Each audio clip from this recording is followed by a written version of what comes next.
Alright. It's your boy KTB Miles here, getting ready to react to ImKevinn Superheroes Have the Worst Lives. Off rip without watching it, I know it's true. All the superheroes I've seen, they all have fucked up living lives. Niggas be broke as shit. But we about to see who he's mentioning and see why he's saying what he is, because I already believe him. I feel like a lot of us wanted to be a superhero growing up. Seeing Spider-Man swing off buildings, Batman gliding through the sky, Iron Man having some of the coldest suit-ups in the franchise. Like, who wouldn't want to be a superhero? But that's my child brain talking. I was recently rewatching some movies and not gonna lie, fuck no. If I'm offered 24 hours in their shoes, I'm declining. The type of situations they get put through is ridiculous. Also, join the Discord, link in the description. But I actually want to start with one of my favorites, Goku, or low-key the Z fighters in general, but we're gonna focus on Goku for a sec. Most of the time when I think about Goku, I think of a dude who loves to fight. Always smiling, always... Yeah, always smiling, always happy. How many times does this man die in order to get that power and strength? How many times does this nigga die? How many times does this nigga almost reach death? How many times does this man's greatest enemy keeps coming back to... He can have it. He can do all that work to become strong. He can do it, whatever. Surrounded by loved ones. But realistically, his life sucks. Goku himself don't even realize how annoying his life is. First, he gets sent to Earth away from his parents because his planet was getting destroyed. I skipped the best part. The man who was raising him, treated him as his own son, died getting trampled on by a monster, and Goku finds out years later that he was that monster who trampled him. He didn't know about what happens when a Saiyan with a tail sees a full moon. Once he's seen Vegeta turn into that monster, he said, oh shit, it was me. While fighting for his life, by the way, mid-scuffle, realized he killed his first actual family member. But that wasn't even the worst part about this day. But before we get to that, let me talk to y'all real quick. Usually in my free time, I like to game and whatnot. And I want to tell you how my favorite game just launched the most epic crossover with Assassin's Creed. And now you can get them for free by downloading Raid through my link. Stick around to find out about an exclusive bonus. So Raid just dropped a massive Assassin's Creed gesture. What I like about Raid is the amount of things you can do. Events, dungeons, bosses, summons. But yeah, thank you Raid for sponsoring. I respect you getting your sponsoring going strong with this, but I'm gonna just skip past the time. Imagine being at peace for years, kicking it with your son and friends, and then all of a sudden a nigga in a battle-ready leotard pulls up claiming to be your brother, tells you to come with him to conquer this planet. Oh, you refuse? I bet I'ma take your son. What? And then laughed and go on face. He had no reason to do that. He is terrified for his life and he got this dude chuckling directly in his eardrums. Then he flew off with his child saying he'll be back in Wait, hold on. Did I hear the Simpsons joint? Directly in his eardrums. Then he flew. I swear, unless I'm tripping, I heard the I might be tripping. Flew off with his child saying he'll be back in 24 hours. Went from a chill, peaceful day to the worst day of his life. So him and Piccolo pull up. Ultimately, they do take him down, but it required Goku to get shot through his fucking chest. So now he's dead, but in the... See, he keeps dying. To save your kidnapped son, you gotta die. Senju Beans is just the savior. Afterlife, he's still training, because in a year, 2 more Saiyans are gonna pull up. Imagine dying and still needing to clock into work. So Vegeta and Nappa made it to Earth, and Krillin is such an L man. I just gotta mention that. Vegeta was talking down on Raditz and he was like, Raditz? They talking shit about Raditz, the guy who y'all barely won against? The guy who beat y'all ass, beat you and Goku's ass, that Raditz? They talking about him? Like, damn, bro, shut the fuck up, you weak ass. Get it, whose side are you on? Anyways, Yamcha dies. Chaozu tries sacrificing himself, but that shit did nothing. Tien dies. Piccolo dies. Half the squad got murked in under an hour, and I know he's in his head right now like, damn, y'all are so ass. Couldn't even get a bottle of water before having to save y'all. And Krillin talking about some, don't worry about your dad, Gohan. Let's head home to a nice, hot, steaming, savory, slow-cooked, patiently simmered, lovingly prepared, deeply seasoned, richly aromatic, melt in your mouth, hearty, feeling soul-soothing, body-restoring, stress-melting, fatigue-ending, long-awaited, long-overdue, well-earned, home-cooked, end-of-the-day, finally safe meal. Wouldn't you like that, Gohan? I've never heard somebody describe a meal so intently like that. And I didn't even know what we were talking about no more. I didn't even know if it was still food. I thought we switched categories halfway through that description. Really? I gotta smack this nigga, boy. Talking about food at a time like this. 4 of his homeboys died. His best friend out there fighting to save the world, and he ready to go home and kick his feet up. You lazy bitch. You better go in that backyard and hit some jumping jacks, nigga. Act like you doing something. So Goku fights Vegeta, actually wins the first round. But once he turned into a great ape, he got swatted into the mountain, gets both legs crushed, damn near got the life squeezed out of him, tries to have a heartfelt moment with his son, started stomping him out. Now they do eventually get Vegeta to retreat, but wait, we got a problem. All of our homies are dead. And with Piccolo dead, the Dragon Balls are gone. The problem, all of our homies are dead. That's crazy. Yo, this Instagram joint is crazy. Oh my gosh. That's how you know you're not doing good when your follower count is only that much higher than your following. I mean, come on, that's terrible. Dead. And with Piccolo dead, the Dragon Balls are gone. No need to worry though. We can just go to Planet Namek and use their Dragon Ball. Of course. Why would it ever be that simple? Frieza has his hands on the Dragon Balls while Vegeta is on his way. So after experiencing probably the worst day of his life, he barely gets a break and has to immediately fly out to go to Namek. And when he arrives, he sees Krillin and Gohan beat the fuck up. Gohan's neck broken and all. Imagine if he didn't have senzu beans. So let's fast forward to when he actually fights Frieza. And yeah, his best friend gets obliterated right in front of him. The guy he knew for all his life, gone in an instant. Unlocks Super Saiyan, fights Frieza again, but Frieza was getting his ass beat so bad, he resorted to putting the planet on a timer. So after Goku takes down Frieza, he had nowhere to go. And it was easy to believe he wouldn't make it off the planet. But we know what happened. Luckily, he was able to find a space pod and made it out. Sometime... Yo, Frieza is a valid crash out sometimes. He's like, yo, I'm supposed to be the king of all of y'all. I'm supposed to be the best of the best. I'm supposed to rule y'all. And then this monkey came out here and whooped my ass. Guess what? You want to...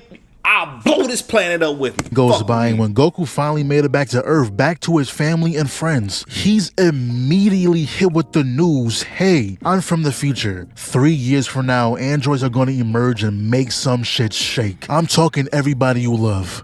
Gone. Oh, and by the way, you're gonna die way before that. You're gonna die to a heart virus. But good thing for you, I got the cure. So y'all go ahead and start training. I'll be back in 3 years. What? So not only is he immediately thrown into another main quest, but finds out he's the reason Trunks' entire timeline got wiped out. Dr. Gero built those androids to specifically kill Goku. Android 19 and 20, first thing they do is blow up the city. And with his fight with 19, that heart virus appears. So once again, he is on the sidelines praying that these trash ass niggas don't get washed. And after Gohan embarrassed Cell to the point where he said, fuck it, I'm taking the earth out with me, Goku was the only one able to prevent that. Teleported Cell away, sacrificing himself. Again, this man he loved to die.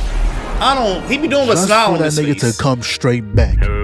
Now they do beat him for real the second time, but I'd be heated. I sacrificed myself, at least give me the moment. But this is when Goku realized it may be better if he stayed dead. It seems like all the bad things are attracted to him. So to make sure everyone could stay safe, he decided it was best for him to not come back. Missing out on the rest of Gohan's childhood, the birthdays he'll never see, the moments he'd never be there for. Having to leave Chi-Chi to raise their son alone, knowing she'd have to be strong without him, never being able to talk with his friends again, knowing this day was the last day they ever stand together.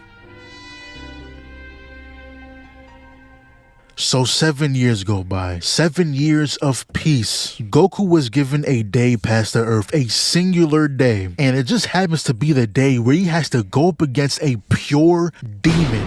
Majin Buu, Kid Buu, Super Buu, Evil Buu, Teen Buu, whatever version of Buu you want to talk about, it don't matter. Yeah, that all nigga Buu needed to be erased. He needed to go. But before we get to Buu, he had to deal with Vegeta. He let himself get put under Babidi's control just so he can box Goku, blowing up innocent people, and Goku was like, no, The Vegeta I know wouldn't do something like this. What? Are you positive? So they fought for a while until they take felt bodies the on presence bodies of on bodies. Majin No Buu. problem. Vegeta agreed to chill, but in reality, he slimed him out. Slimed him out just to sacrifice himself for nothing. Seems to be a reoccurring theme. Right after he turned. Exactly. Early Dragon Ball, they would sacrifice themselves to think that they would save. That's not how the anime works. You sacrifice yourself because these people are more powerful than you. Well, guess what? Surprise, surprise, they're more powerful than you. So your sacrifice don't mean shit. Turns a whole city into candy and devours them all, goes to the next city, blows them up, goes to another city, turns them all into clay, making a new house. And since Goku went Super Saiyan 3, his timer on Earth ran out, so once again, he gotta observe from the sidelines. So then Super Buu proceeds to kill every single person on the planet because he was bored. Also killed Chi-Chi because she did some dumb shit like slap the nigga who eradicated all of existence. Nice one. Fast forward, he absorbs Gotenks and Piccolo. Damn. Absorbs Gohan right after. Damn. Goku and Vegeta fuse into Vegito, giving us some hope. Was able to free the ones who got absorbed, but guess what? Super Buu turns into Kid Buu, the original Buu. That's not the terrifying a single one. word was said. He simply decided to blow up the entire planet. But that wasn't enough for him. He teleports to the afterlife. How the fuck do you teleport to the afterlife and start boxing dead? How can you just go to heaven and whoop somebody's butt? I just died. I'm going to the Golden Gate. Let me rest. Nah. Ready for them hands. Round 2. Let's go. Niggas. But like, hey, my man just grew hair. Let him die. after that, they do eventually beat Buu, so yeah. We could talk about Super, but I'm gonna leave that for another video. Now for the next one, Invincible. Mark Mason. No. I skipped this whole joint because I already know worst superhero life of all time. Nah. Oh no, his life is hell. He just got his powers and his first big job is having to deal with an alien invasion. Seeing all these innocent people get murked. Tried saving a grandma but just ended up mangling her limbs. They invade again, but this time he gets beat on by this brute. Was sitting there getting pulverized until his pop saved him. And then later on he made a deal with Titan to take down his boss, but little did he know one of the strongest beings in existence was in attendance. Till this day, I don't know how Machine Head just casually hired Battle Beast, like he was just a phone call away. But before having to deal with him, he was getting jumped by the grunts until he knocked him into the sky and his pops is just sitting there watching. He must have came to check on Mark but then heard Battle Beast and said, fuck no, you gonna have to hold that, son. Yo, hey, that's a crazy mindset to have, to be like, I ain't fucking with that beast. Nah, you got that.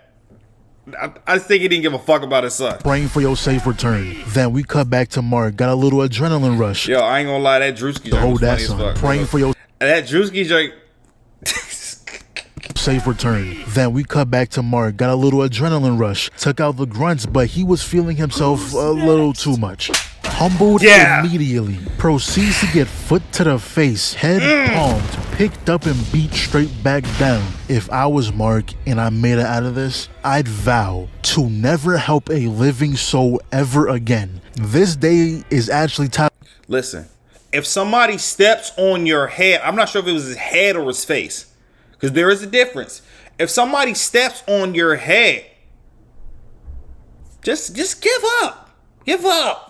Because that's disrespect. It means you're on the ground, and he felt he had a present mind to lift it up and then just place it on you. That's two worst days of his life. So then the Guardians pull up just to also get their ass beat. I don't know why y'all did that. Turns back around to Mark like, please, bro. Please leave me alone, please. Hit him so hard it popped his suit. The only reason they all survived is because he allowed it. He was bored. He had no interest in fighting bums. And the worst thing about Mark's life is his pops. Yes. Omni-Man, the strongest man on earth, a global symbol of hope. Everyone trusted him to keep the world safe. But the truth comes out. He was the one who killed the Guardians of the Globe. Earth wasn't his home, it was an assignment. A Viltrumite sent here to conquer the planet. And the moment Mark refused to help, he was put through hell. Omni-Man made sure to get as many innocent people involved as possible. He didn't give a damn. Made him watch as they crushed every being on this train. And he wasn't just beating his ass. He was beating his ass with style. Put that boy in slow-mo, smacked his body off the ground, flew him into the air. Yo, this, I don't know if because he got flying powers or not,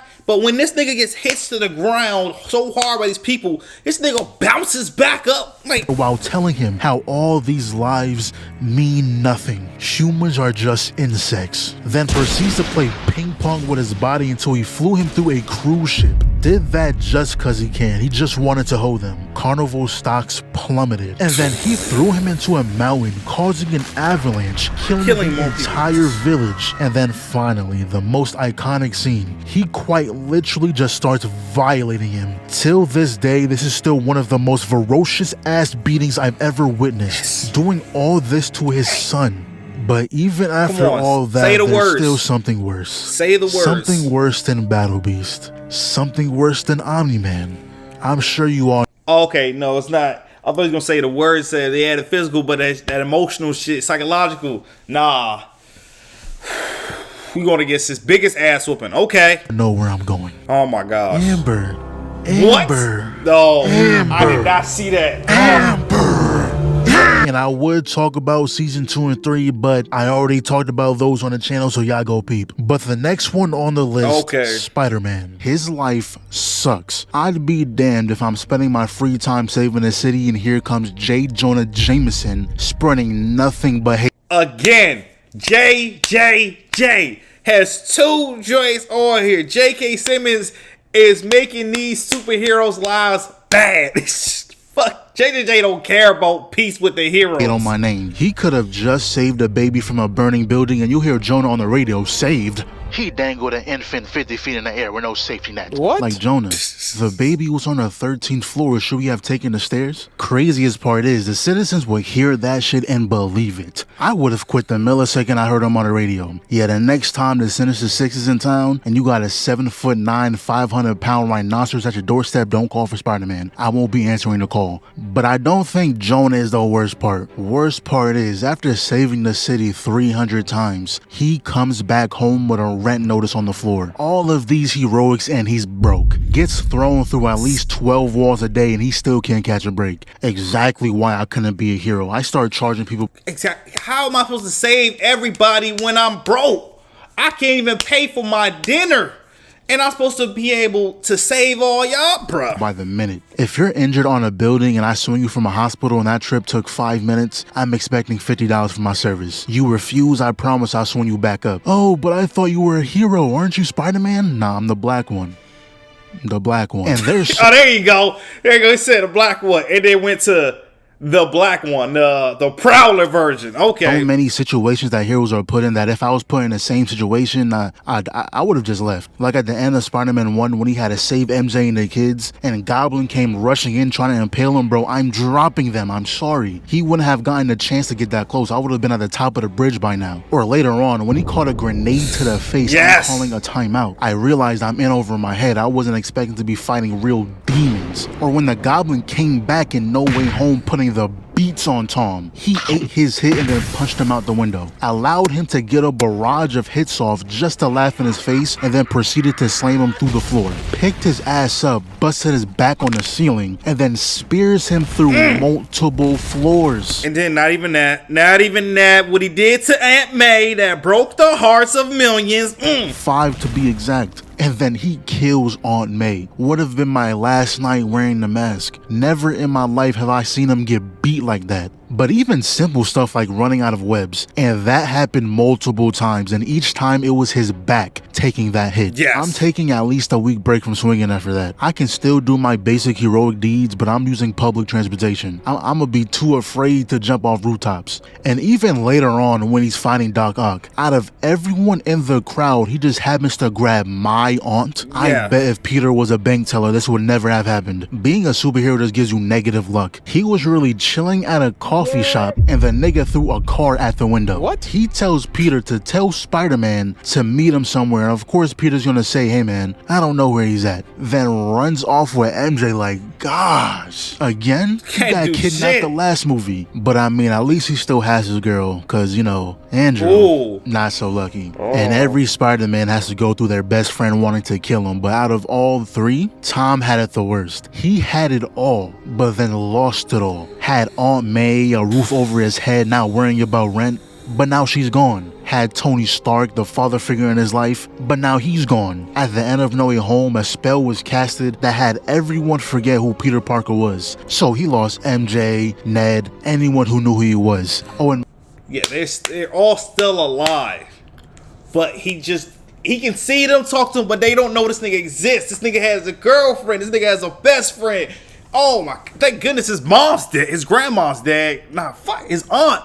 Cause man, that should have hurt more, but I don't know if that was even better. I don't know what I'm by talking the way, about. he's broke. Got an apartment now, but those rent due papers gonna be coming soon. And all the Avengers are either dead, trash, or somewhere in space. Can't ask nobody for help. Spider-Man has it bad, but someone who has it worse, Wolverine. Oh. His healing factor alone will suck with how long his lifespan is, but the things he's been through made it 10 times worse. When he was a child, this man walks into his house, popped his dad. He awakens his ability, kills that man, but then he finds out something very important. Turns out his father wasn't actually his father. He is. The guy he just killed was his real dad. First 3 minutes of the movie, by the way. So now it's only him and his brother Victor. Grew up together, fought in like 4 different wars. Even when Victor started tweaking a little bit, Logan still stood by his side.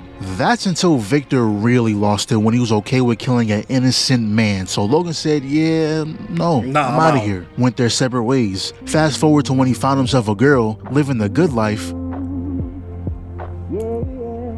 until she dies. Got killed by his own brother. Now bent on revenge, he accepts Stryker's proposal and pretty much becoming invincible. Getting metal, adamantium melded to his spine. Anesthesia doesn't work on him, so he's feeling every bit of that. Then he overhears that Stryker was actually planning on erasing his memory, so he runs away. This kind couple was nice enough to take him in, but they died too. Blew up the house at that. Their bodies are ashes. How did the motorcycle still work? Shouldn't the motorcycle blow? I don't know. Fast forward again to where you find the island Stryker is stationed at. And guess what? His girl never died. Her job was to keep an eye on him. And you know what her powers are? Tacto hypnosis. She can influence anyone she touches. Can't make this up. He's been going through it the entire movie and we're still not done. A few minutes later, she gets the chance to tell him, oh, I never tricked you. It was real for me too. 5 minutes later, Logan finds her with a bullet hole in her gut. She does die at the end of this, but all of a sudden, he gets shot with adamantium bullets. Caught a bullet to the head twice, erasing his memories. The only hint he has to who he was is the name Logan written on his dog tag. And something similar happened in the X-Men Last Stand movie. Well, kinda. His girl died again. Oh, yeah. But he was the one who had to kill her because he was the only one able to get close. And this scene scared the fuck out of me when I was a kid. I don't remember why either. I don't know if it was because everything was turning to dust or what. Something in this scene just terrified me. But of course, the Logan movie, the best superhero movie of all time. This is when they finally... That's crazy. The X-Men Origins was not his best work, but the Logan movie was the best one. So it's like the Wolverine's first giant verse coming to the world was not perfect, but when they finally made it, it got better.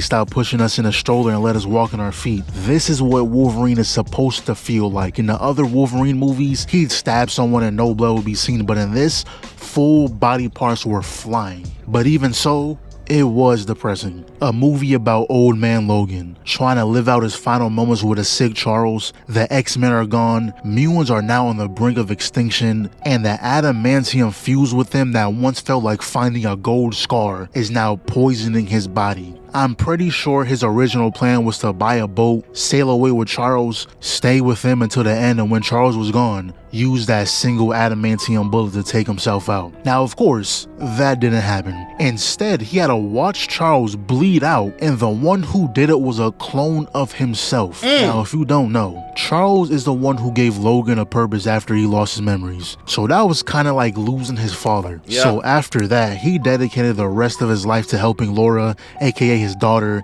aka the GOAT. Hey Marvel, I'm still waiting on her movie, by the way. By help. I don't think her movie coming out. The most you had was Deadpool 3. She ain't having her own X-23 movie. I'm gonna be honest with you. I don't think that's coming out. Her and her fellow mutant friends escape their captors.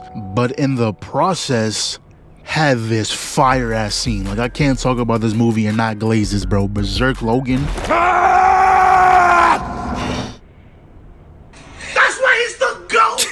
The GOAT! Not gonna lie, I got this over Infinity War, Endgame, whatever movie moment you have in your mind. I have this over that. But anyways, this is an elderly man we're talking about. He can take out everyone here except himself. There was truly no way he's winning going against a prime version of himself. Yeah, he was doomed from the start. And it took Laura shooting him with that adamantium bullet to kill him. Man, and this...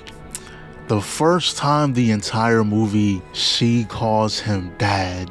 Till this day, this scene still gets me. In 2017, my first time seeing this, I'll gladly say I was bawling. Tears running down my face, scratching. You would have thought I lost an actual loved one the way I was no way, bro. But yeah, his life sucked. Every good thing was followed by 10 terrible things. He could not catch a break. And honestly, this could really extend to mutants in general. The human race hates mutants with every fiber of their being. A mutant would save their life, but the second they find out what you are, don't touch me, you filthy mutant. Like, shit got crazy over there. They say mutant like it's a slur. They'll hate on Wolverine, but then go and praise the Hulk, the giant green monster. Oh, he's just a superhero. Oh yeah, I just realized that that's all Marvel. Yeah, you can hate. That's two different universes. You can hate a mutant, but in a totally different universe, you can, it's a totally different Earth 917. You can love the dude that turns into a big green monster.